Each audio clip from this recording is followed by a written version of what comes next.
buenas tardes o noches. En este video documental de la materia de electromagnetismo de la carrera de Ingeniería Mecatrónica voy a explicar algunos conceptos básicos de la corriente eléctrica.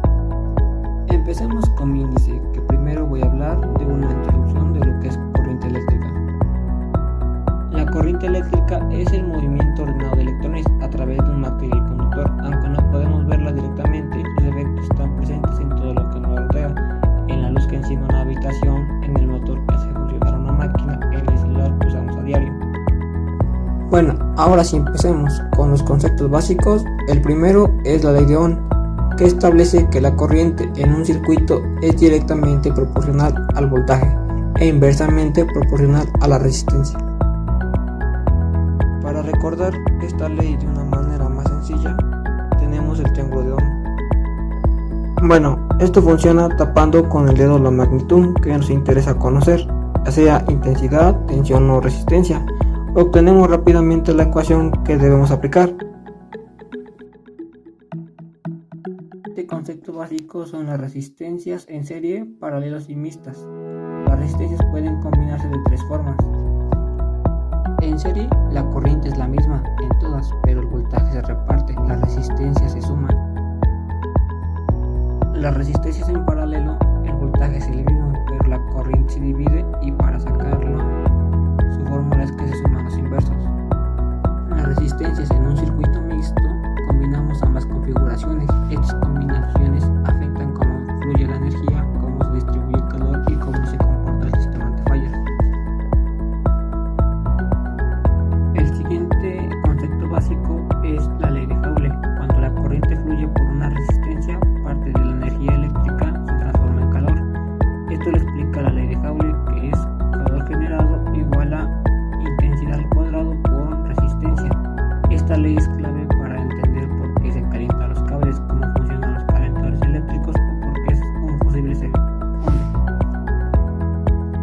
Esta ley nos enseña que la energía no desaparece, se transforma, y en este caso en forma de calor útil o peligroso si no se controla. Sigue el siguiente concepto básico, que es la fuerza electromotriz, o mejor conocida Feld.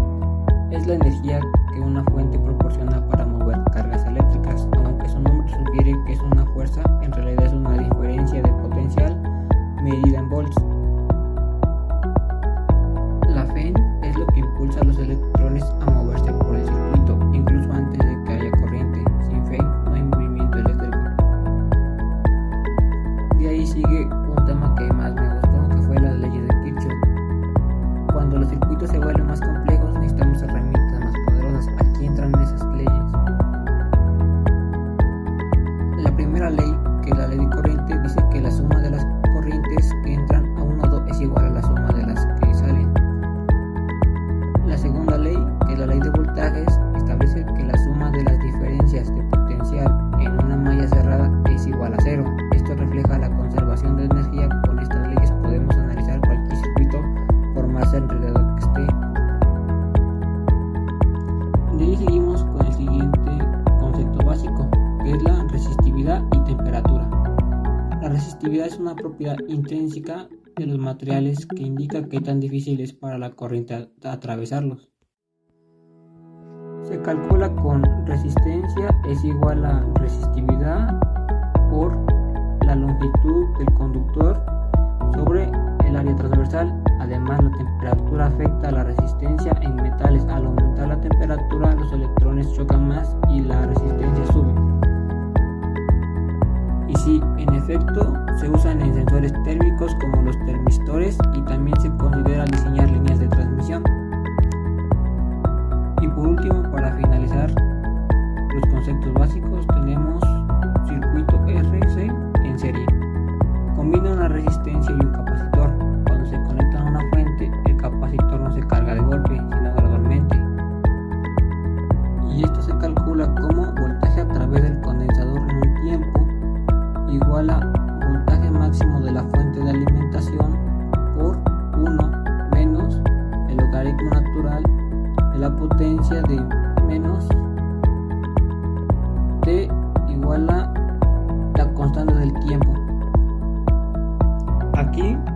C es la constante de tiempo, que indica qué tan rápido se carga o descarga el capacitor.